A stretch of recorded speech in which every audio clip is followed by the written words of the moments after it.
देखिए रीडिंग पढ़िए। अम्ल की क्षारकता क्या होती, एक बार मैं उदाहरण से बताऊं। आपने उदाहरण किसके? अम्ल के। अम्ल जानते हैं, जैसे एक अम्ल क्या है HCl, एक अम्ल क्या है H2SO4 और एक अम्ल है HNO3। ऐसे अम्ल होते हैं, ऐसे बहुत सारे अम्ल होते हैं। तो यहाँ पे बताइए आप जानते हैं परमाणु क्या? परमाणु कौन से परमाणु? हाइड्रोजन परमाणु। कौन सी? हाइड्रोजन परमाणु की संख्या, किसकी संख्या? हाइड्रोजन परमाणु की संख्या कहाँ पर? अम्ल में। कहाँ पर? अम्ल। तो किसी भी अम्ल में हाइड्रोजन परमाणुओं की संख्या क्या कहलाती? अम्ल की क्षारकता कहलाती है। जैसे मैं बोलूं HCl में हाइड्रोजन परमाणु कितने, तो देखो यहाँ पर कितना लिखा होगा, एक ही तो लिखा होगा।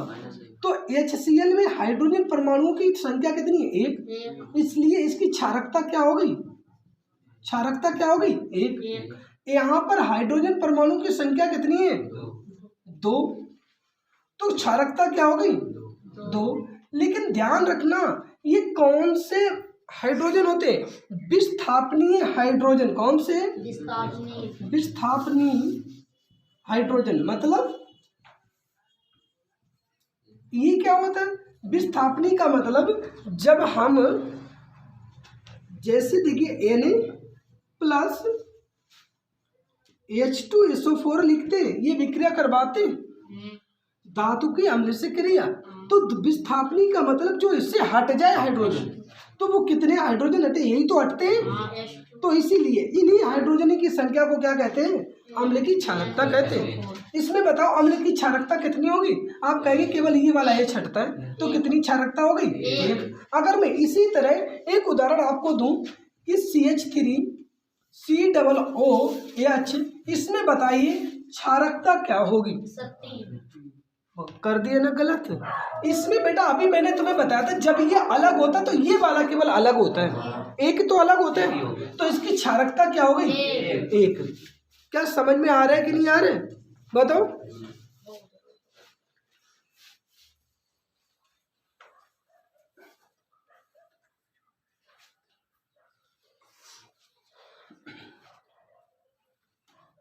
देखो भाई, सीखो कैसे सीखोगे। अब एक और मैं बताऊं आपको उदाहरण। ऐसे आप बताइए कि अम्ल की क्षारकता क्या होगी? अम्ल की क्षारकता क्या होगी? अगर मैं तुम्हें बताऊं, एक ये बताइए H3PO4, इसमें बताओ अम्ल की क्षारकता क्या होगी? तो यहाँ पर तीनों हाइड्रोजन विस्थापित हो जाएंगे, तो अम्ल की क्षारकता क्या हो जाएगी? 3। क्या समझ चुके हैं? बताओ। ठीक है ना? तो जितने हाइड्रोजन अलग हो जाते वही संख्या क्या कहलाती? अम्ल की क्षारकता। ठीक है ना? चाहे H2SO4, ये क्या है? H2SO4, इसमें 2 हो जाएगी, HCl में इसमें 1 हो जाएगी, HNO3 में इसमें 1 हो जाएगी। ठीक है ना? तो ये देख ले, इसमें कितनी हो जाएगी? 3 हो जाएगी। तो ये सभी संख्या क्या कहलाती? अम्ल की क्षारकता। तो परिभाषा क्या होती है? सुनिए, परिभाषा क्या होती? किसी भी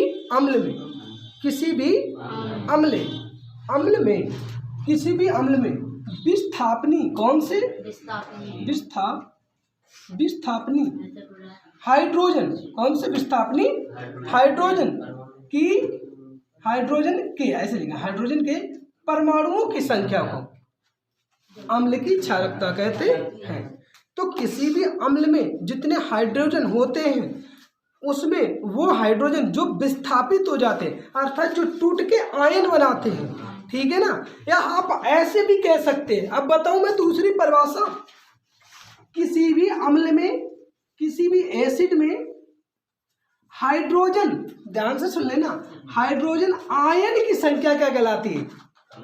हाइड्रोजन आयन की संख्या क्या कहलाती है? अम्ल की क्षारकता। जैसे H+ है, इधर देखिए H+ बने, तो कितनी होगी 1। अगर 2H+1 है मतलब 2 हो जाएगी, 3H+1 है 3 हो जाएगी, 4H+1 है तो 4 हो जाएगी।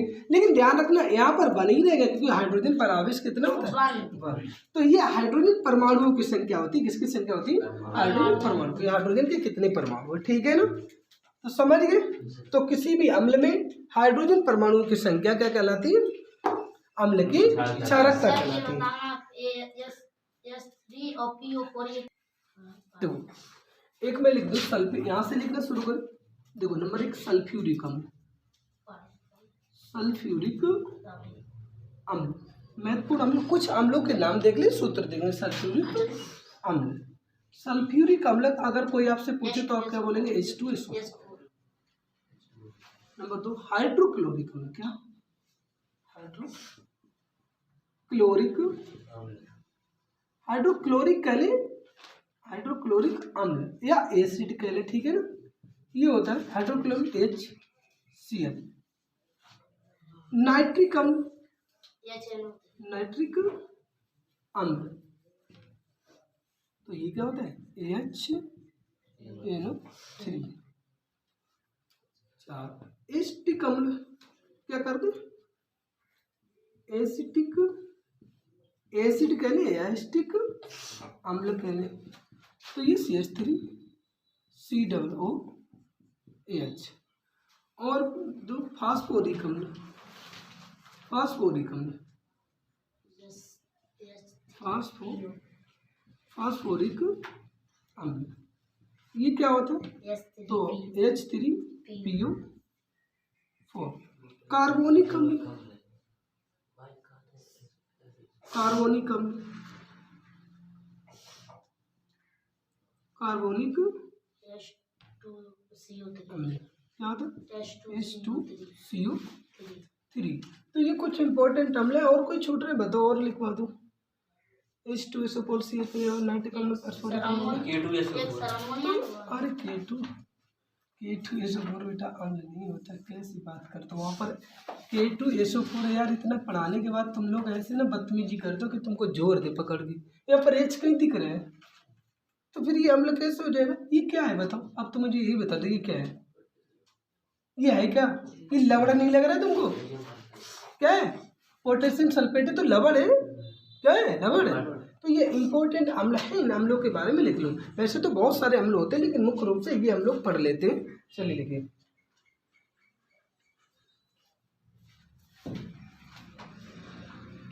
कर लो भाई, ठीक है ना। अब अगली हेडिंग डालेंगे हम लोग कौन, अम्लों के उपयोग, अम्लों के उपयोग। हालांकि ये हाई स्कूल के हिसाब से इम्पोर्टेंट नहीं है, इम्पोर्टेंट केवल हाई स्कूल के हिसाब से इसमें क्या है, इनके सूत्र। जैसे आपसे पूछा जाएगा फास्फोरिक अम्ल का सूत्र क्या होता है, तो H3PO4। आपसे पूछा जाए कार्बोनिक अम्ल का सूत्र क्या होता है, H2CO3। आपसे पूछा जाए एसिटिक अम्ल का सूत्र क्या होता है, CH3COOH। अमोनियम तो होता है। चलो ये लिखो तुम,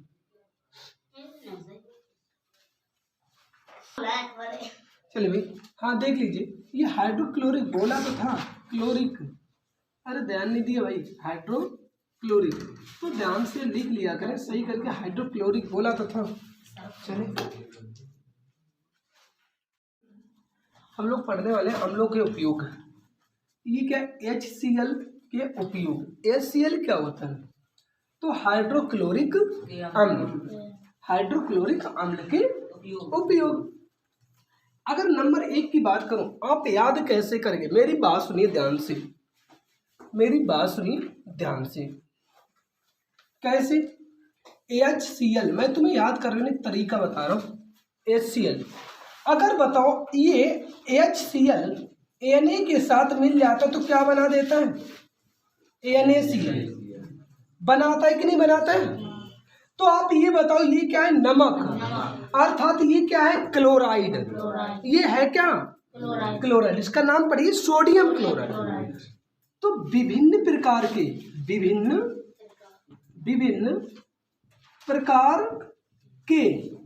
विभिन्न प्रकार के मतलब potassium chloride, sodium chloride, calcium chloride, है ना। विभिन्न प्रकार के क्लोराइड तथा क्लोरीन मतलब Cl2 गैस बनाने में। मेरी बात सुन लीजिए लड़के ध्यान से, मैं कह रहा हूं विभिन्न प्रकार के क्लोराइड तो लिखेंगे, विभिन्न प्रकार के क्लोराइड,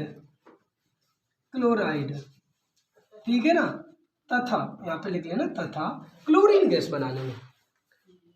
क्या ये लाइन समझ में आई? Yes sir. अब क्यों क्लोराइड हमारे लिए बहुत इंपॉर्टेंट होते हैं, क्योंकि ये लवण होते हैं, जैसे नमक हमारे लिए बहुत जरूरी है। अब बोला क्लोरीन, सर बताइए क्लोरीन क्यों उपयोग होती है? तो कितने भी जर्म होते हैं, जर्म जानते हो, या बैक्टीरिया जानते हो, या गंदा पानी नहीं होता है, गंदा पानी होता है उसमें बैक्टीरिया वगैरह होता है, तो उन बैक्टीरिया को मारने के लिए किस गैस का प्रयोग किया जाता है?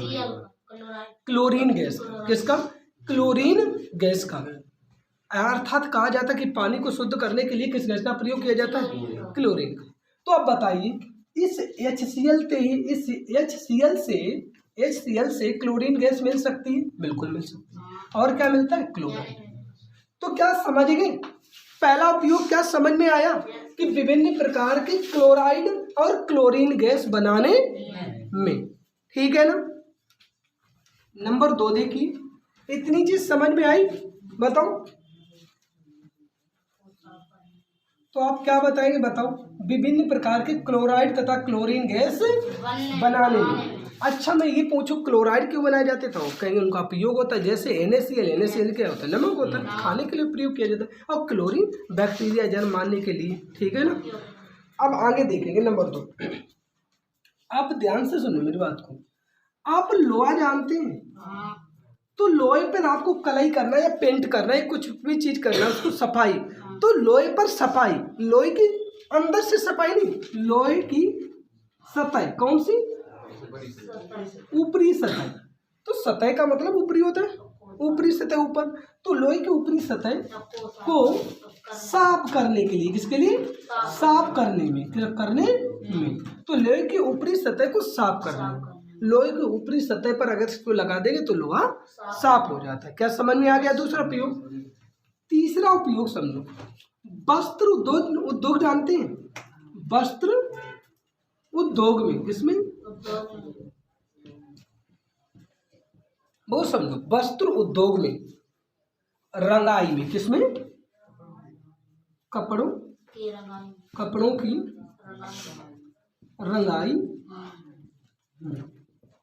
वस्त्र उद्योग होते हैं, वहां पर कपड़ों की रंगाई। बोला ये पॉइंट मुझे याद नहीं हो रहा, मैं याद करवाऊंगा, तो सुनो मेरी बात। वस्त्र उद्योग होता है किसी पर कलर चढ़ाना ना। आप ये जानते हैं Cl2 क्या? Chlorine gas. ये किसी का रंग उड़ा देती है। क्या कर देती है? रंग उड़ा देती। कौन? Chlorine gas. अर्थात किसी कपड़े पर अगर आपको कलर चढ़ाना है, रंग चढ़ाना, तो बताओ पहले उसका रंग, जो पहले उस पर धब्बे या कुछ भी रंग लगा है तो उसको हटाना पड़ेगा, तो ये गैस हटाएगी। ये गैस कहाँ से मिल सकती है? यहाँ से। तो इसलिए इसका उपयोग कहाँ पे हो जाएगा? कपड़ों के उद्योग में। पहले कपड़े मान लो उनको बनाया गया तो उसमें कुछ कलर या कुछ भी मिक्स हो गया है, तो या कुछ भी लगा है, कपड़े पर कुछ भी लगा, तो उसको उड़ाने के लिए इसका प्रयोग किया जाएगा। तो इसीलिए तो इसका प्रयोग होता है कपड़ों की उद्योग में। क्या? रंगाई करने में। रंगाई करने से पहले इसका प्रयोग किया जाता है। क्या समझ गए? उपयोग समझ में आ चुके हैं। एक मेरी तरफ से एक और लिख लो, 4। कौन सा? ये बताओ, हमारा पेट जानते? पेट का मतलब होता है आमाशय। पेट से आशय रखे आमाशय। आमाशय आप जानते हैं, जहाँ पर भोजन रुकता जाके। तो आमाशय में जब भोजन जाता है तो भोजन को कैसा बना देता है? भोजन में कौन सा अम्ल होता है? हाइड्रोक्लोरिक अम्ल। हाइड्रोक्लोरिक अम्ल। तो हाइड्रोक्लोरिक अम्ल कौन? हाइड्रोक्लोरिक अम्ल। ये भोजन को, किसको? भोजन को अम्लीय बनाता। कैसा? अम्लीय बना देता है। कैसा बना देता? अम्लीय बनाता है। कैसा बनाता है? अम्लीय। मेरी बात सुनना, बहुत इंपॉर्टेंट पॉइंट। पेट में आमाशय, मतलब पेट के लिए आमाशय, आमाशय में भोजन को कैसा बना देता? अम्लीय।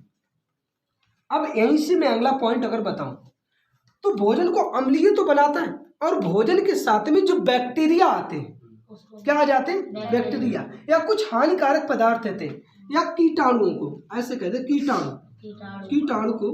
कीटाणु को मारता है, क्या कर देता है, ये भोजन के साथ में पेट में आपके जो कीटाणु वगैरह कुछ पहुंच जाते हैं तो उनको ये क्या कर देता है, मार देता है। ठीक है ना, क्या कर देता, कीटाणु को मार देता है। अब अगला अगर पॉइंट मैं इसी में और बताऊं तो क्या ये भोजन को पचाने में सहायक होता है, तो भोजन को पचाने में ये सहायता करता है। क्या समझ में आए? उपयोग देखो आपके बुक में केवल ये 3 दिए थे, मैंने 3 स्टेप आपको बताया। आपको जब पूछा जाएगा कि अम्लों का उपयोग क्या है, हाइड्रोक्लोरिक अम्ल के उपयोग क्या है, तो 1-2 पूछे जाएंगे, आराम से लिख दोगे। कैसे? देखो नंबर 1 आप देखेंगे, एक तो मैंने अभी बताया नहीं, और आप लिख सकते थे 7वां नंबर। आप 7वां नंबर क्या लिख सकते थे, जल को शुद्ध करने में भी तो उपयोग किया जा सकता है, किसका, क्लोरीन गैस का। तो क्लोरीन गैस बनाई जाएगी ये गैस, और जब क्लोरीन गैस बन जाए उससे क्या कर ले, जल को शुद्ध कर ले। तो जल के बैक्टीरिया मारने के लिए याद करो विभिन्न प्रकार के क्लोराइड जैसे नमक तथा क्लोरीन गैस बनाने में, सिंपल याद हो गया। दूसरा, लोहे की सतह को साफ करने के लिए लोहे को साफ कर लीजिए। नंबर 3, वस्त्र उद्योग में क्या किया जाता है, कपड़ों की रंगाई में हो गया। और पेट में ये अम्ल निकलता आमाशय में, तो भोजन को कैसा कर देता है, अम्लीय बना देता है। और क्या कर देता है, भोजन में उपस्थित कीटाणुओं को मार देता है। और क्या कर देता है, भोजन को पाचन में सहायता करता है, पचाने में। ठीक है ना। और क्या कर देता है, और जो हमारा जल होता है, अशुद्ध जल होता है, उसमें बैक्टीरिया को मारने के लिए प्रयोग किया जाता है, किसका, क्लोरीन गैस का। क्या समझ में आ चुके हैं, बताओ। तो आप 2-3 तो लिख लेंगे, ये 3 लिख लीजिए, बाकी मत लिखिए, चलिए ठीक है ना। देखिए HNO3 के उपयोग, हेडिंग है HNO3 के उपयोग, इसको बोलते हैं नाइट्रिक अम्ल। क्या, नाइट्रिक एसिड बोलते हैं, ठीक है ना। नाइट्रिक अम्ल कह लें या नाइट्रिक एसिड कह लें। ध्यान से सुने मेरी बात को। इसके उपयोग मतलब इसका प्रयोग कहाँ कर लेते हैं हम, तो लिखा है सबसे पहले सोने तथा चांदी के शोधन में, ठीक है। उर्वरक, पहले तो आप इसको समझिए, सोने तथा चांदी के शोधन में कैसे प्रयोग किया जाता है। HNO3 को, किसको, HNO3 को अगर किसमें मिला दें, HCl के साथ, ये क्या है, नाइट्रिक अम्ल है, और ये क्या है, हाइड्रोक्लोरिक अम्ल है। इन दोनों को जब मिलाया जाता है तो पता क्या बन जाता है, तब बन जाता है अम्लराज। क्या बनता है, अम्लराज। मेरी बात को ध्यान से सुनना, मैंने HNO3 और HCl हाइड्रोक्लोरिक अम्ल को मिलाया तो जो मिक्सचर हो जाएगा भाई, एक अम्ल था एक ही अम्ल, दोनों अम्लों को मिला दिए तो क्या बनेगा, अम्लराज बनेगा। अब बात सुनना, ये 3 भाग मिलाया जाता है और ये 1 भाग मिलाया जाता है। अगर कोई ये पूछ ले कि हाइड्रोक्लोरिक अम्लराज में कौन कौन से अम्ल प्रयोग किए जाते हैं, तो आप बताएंगे नाइट्रिक अम्ल तथा हाइड्रोक्लोरिक अम्ल। बोला किस अनुपात में मिलाया जाएगा, तो नाइट्रिक अम्ल 1 अनुपात होता है, 1 भाग होता है, और HCl कितना भाग होता है, 3 भाग होता है। तो अगर ये पूछा जाए HCl, देखो ध्यान से सुनना, HNO3 अनुपात HCl, इनका अनुपात क्या होता है, तो 1:3, समझ गए, 1 भाग ये 3 भाग ये। अगर ये कोई ये पूछ ले HCl अनुपात HNO3 तो कितना अनुपात हो जाएगा, तो भाई 3 अनुपात कितना हो जाएगा, 1। बात समझ गए कि नहीं। और जब 3 अनुपात, इसका मतलब क्या होता है, मान लीजिए 1 लीटर अगर ये तो 3 लीटर HCl होना चाहिए। इन दोनों को जब मिला दिया जाएगा तब क्या बन जाएगा, अम्लराज बन जाएगा। क्या बन जाएगा, अम्लराज। अब बात ये आए कि सोने तथा चांदी का शोधन कैसे किया जाता है, तो सुनो, ये जब अम्लराज बन जाता है तो आप सोना अगर लाएंगे, क्या लाएंगे, सोना। सोने को जैसे ही आपने अम्ल में इसमें डाला तो सोना क्या होने लगेगा, गलने लगेगा। क्या होगा, सोना गलेगा। कैसा, गलेगा, गलने लगेगा। और पूर्ण रूप से थोड़ी देर तक डाले रहेंगे तो सोना पूर्ण रूप से गल जाएगा। कब गल जाएगा, कब गलेगा, जब अम्लराज में आप सोने को डालेंगे। और कब गलेगा, जब सोना शुद्ध होगा, और चांदी भी गल जाएगी अगर चांदी शुद्ध होगी। समझ गए, क्या समझे बताओ। तो सोना चांदी कब गलते हैं, जब दोनों शुद्ध होंगे। अगर सोना चांदी कैसे हुए, अशुद्ध होते हैं तो ये गलेंगे नहीं। तो कभी भी आप सुनार के पास ले जाएंगे कि बोल दीजिए कि मेरे ये मतलब ये शुद्ध, आप लोहे का मतलब लोहे पे सोने का पानी चढ़वा ले जाए, मतलब सोने का है तोल दीजिए, तो वो लेगा नहीं। क्यों? आपके पास एक जल्द ऐसा गाढ़ा सा लाएगा, वो क्या होता है, अम्लराज होते हैं, उसमें वो जैसे डालता है और रंग उतर जाएगा। क्यों उतर जाएगा? सोना तो गल जाएगा, लोहा नहीं गलेगा, या और कोई चीज़ होगी वो गलेगी नहीं। तो वो बता देगा कि ये शुद्ध है कि अशुद्ध है। अगर आपका सोना चांदी शुद्ध हुआ तो गल जाएगा, शुद्ध नहीं हुआ तो गलेगा नहीं। तो इसीलिए बोला जाता है सोने तथा चांदी के शोधन में, इसके शोधन में, शुद्धिकरण में, इसके शुद्धिकरण को चेक करने के लिए भी इसका प्रयोग किया जाता है। और शोधन क्या होता है? किसी में इसमें कोई मिलावट हो उससे अलग करने के लिए, सोने चांदी में कोई भी मिलावट हो उससे अलग करने के लिए किसका प्रयोग किया जाता है? HNO3 का प्रयोग किया जाता है। कैसे प्रयोग किया जाता है? अम्लराज बना करके। ठीक है ना? यहाँ से बहुत क्वेश्चन मैंने बताए कि अम्लराज में कौन कौन से अम्ल प्रयोग किए जाते हैं। नाइट्रिक अम्ल और हाइड्रोक्लोरिक अम्ल किस अनुपात में मिलाए जाते हैं? 3:1 हमेशा पूछा जाता है। कैसे? हाइड्रोक्लोरिक अम्ल और HNO3 का अनुपात क्या होता है? 3:1 होता है। क्या बनाते दोनों मिलकर? अम्लराज बनाते हैं। क्या प्रयोग किया जाता है? सोने तथा चांदी के शुद्धिकरण के। शुद्धिकरण का मतलब होता है इसमें कोई अन्य चीजें मिली उनको अलग करने के लिए। ठीक है ना? अब क्या होता है? उर्वरक। उर्वरक जानते हो? अरे भाई, जो खेत में डाली जाती है वो खाद। आप ये बताओ खेत में क्या डाली जाती, मतलब नाइट्रोजन डाली जाती कि नहीं? तो आप दिमाग यहाँ से लगा लीजिए क्या कि नाइट्रोजन डाली जाती है। OHNO3 में क्या है? नाइट्रोजन। नाइट्रोजन है कि नहीं है? तो अर्थात यहाँ से क्या बना लिया जाएगा? उर्वरक। दिमाग लगा लेना थोड़ा सा हिंट के लिए। कैसे याद कर लेंगे कि अच्छा खेत में क्या डाली जाती है? नाइट्रोजन। और नाइट्रोजन से क्या बनता है? उर्वरक। भाई खाद बनती है। अब खाद में क्या बोली जाती है बताओ? लिखा होता है 40% नाइट्रोजन लिखी होती है यूरिया में। तो नाइट्रोजन की आवश्यकता है तो वो कहाँ से मिल जाएगी? यहाँ से। तो आप ऐसे दिमाग लगा लेना कि इसका नाइट्रिक अम्ल का उपयोग क्या हो गया? खाद बनाने में। खाद मतलब उर्वरक बनाने में। और का विस्फोटक। विस्फोटक का मतलब जितने भी आप ये विस्फोटक का जिनसे विस्फोट होता है उनमें भी नाइट्रिक अम्ल का प्रयोग किया जाता है।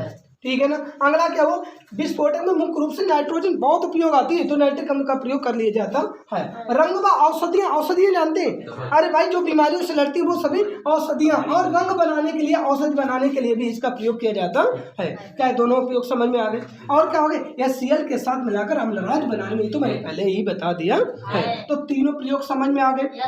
अब आगे देख लीजिए H2SO4 अर्थात सल्फ्यूरिक अम्ल। इसका प्रयोग क्या होता है? तो मैंने पहले से आपको बता रखा था, जितनी भी ऑटो व्हीकल होती है, ऑटो व्हीकल में जो बैटरियां लगी होती है, क्या लगी होती है? बैटरी। जो भी बैटरी होती है उन बैटरी में जो एसिड भरा रहता है, मैंने पहले आपको बता रखा है जब एसिड भराया था कि जो अम्ल भरा रहता है उस अम्ल में, उस अम्ल का नाम क्या होता है? सल्फ्यूरिक अम्ल या H2SO4। अर्थात जो गाड़ियों में बैटरियां होती है, जो ऑटो व्हीकल में बैटरियां होती है, वो किसकी, उसमें क्या भरा होता है? सल्फ्यूरिक अम्ल। और पेट्रोलियम शोधन में जैसे भी मैंने बताया इनका शोधन किया जाता है। कैसे शुद्ध किया जाता है? ऐसे पेट्रोल को भी शुद्ध करने के लिए किसका प्रयोग किया जाता है? सल्फ्यूरिक अम्ल। बोला पेट्रोल को नहीं, पेट्रोलियम को। पेट्रोलियम जानते हो क्या होता है? पेट्रोलियम होता है, मेरी बात सुनो, पेट्रोलियम वो पदार्थ होता है जिससे डीजल बनता है, जिससे पेट्रोल बनता है, ठीक है ना, जिससे मिट्टी का तेल बनता है, जिससे ग्रीस बनती है। अरे कुल मिला के जब पेट्रोल निकाला जाता है जमीन के अंदर से तो वो पेट्रोलियम निकलता है। क्या निकलता है? पेट्रोलियम। उससे अलग अलग चीजों का निर्माण किया जाता है। तो इसके शोधन में इसमें और कोई चीज ना मिलावट हो उसको अलग करने के लिए किसका प्रयोग किया जाता है? सल्फ्यूरिक अम्ल का। अगला पॉइंट दिया उर्वरक के रूप में। तो उर्वरक अभी मैंने बताया उर्वरक क्या होती है। उर्वरक के रूप में क्यों प्रयोग किया जाता है? तो दिमाग में थोड़ा सा हिंट लाइए कि ये क्या है? सल्फर। और सल्फर डालते खेत में कि नहीं डालते?